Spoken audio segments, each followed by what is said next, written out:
Meaning of embossed. Embossed.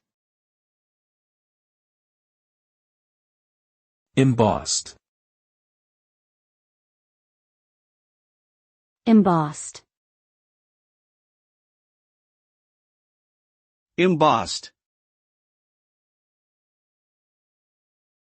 Embossed refers to a process of creating a raised or sunken design on a surface.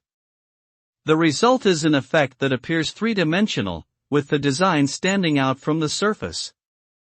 Embossing is achieved by pressing a material between two dies in a press, which leaves the design imprinted on the surface. This technique is commonly used in printing, engraving, and as a decorative element in various products such as paper, leather, plastics, and metal. Overall, embossed designs add texture, depth, and visual interest to surfaces and materials.